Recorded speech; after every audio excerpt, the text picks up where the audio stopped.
So hi, இன்றைக்கி வந்து பார்த்தீங்கன்னா இந்த பேட்டர்ன், அதாவது நம்மளுடைய பிராஸ் கடாயில் இது வந்து பார்த்தீங்கன்னா உங்களுக்கு பிரியாணி பாட்டாகவும் யூஸ் பண்ணிக்க முடியும். நீங்கள் குழம்பு வைக்கிறதுக்கு யூஸ் பண்ணலாம், செமி கிரேவிஸ் வைக்கிறதுக்கு யூஸ் பண்ணலாம், பன்னீர் மசாலா, அப்புறம் paneer butter masala, fish gravies, chicken gravies எல்லாம் பண்ணுறதுக்குமே இது சூப்பராக இருக்கும்.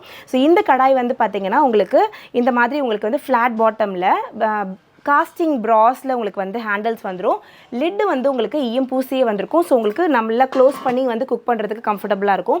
இதில் வந்து பார்த்திங்கன்னா நம்மக்கிட்ட 2 பேட்டர்ன் இருக்குது. ஒன்று வந்து பார்த்திங்கன்னா செமி டூம் லிட்டு, அண்டு வந்து பார்த்திங்கன்னா இந்த பேட்டர்ன் இது வந்து உங்களுக்கு ஃபுல் டூம் லிட்டு.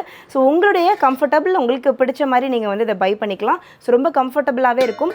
ஏன் நான் ப்ராஸில் குக் பண்ணி சாப்பிடணும், நார்மலாக இருக்கக்கூடிய நான்ஸ்டிக்கில் குக் பண்ணக்கூடாது அப்படின்னு கேட்டிங்கன்னா, ப்ராஸில் குக் பண்ணுறது மூலியமாக 93% வரைக்கும் உங்களோட ஃபுட்டில் இருக்கக்கூடிய நியூட்ரியன் வேல்யூஸ் வந்து ரீட்டைன் ஆகுது. ஸோ ஹெல்தியர் ஆப்ஷனை எப்பவுமே சூஸ் பண்ணுங்கள். நீங்கள் வந்து பிராஸ் குக்வேர்ஸ் பை பண்ணணும் அப்படின்னு நினைக்கிறீங்கன்னா நம்மளோட ராஷ் குக்வேர்ஸை விசிட் பண்ணி பாருங்கள். அது மட்டும் இல்லாமல் நம்மளுடைய வெப்சைட்டில் நீங்கள் டேரெக்டாக பை பண்ணலாம். வாட்ஸ்அப் நம்பரும் நான் கொடுத்துருக்கேன்.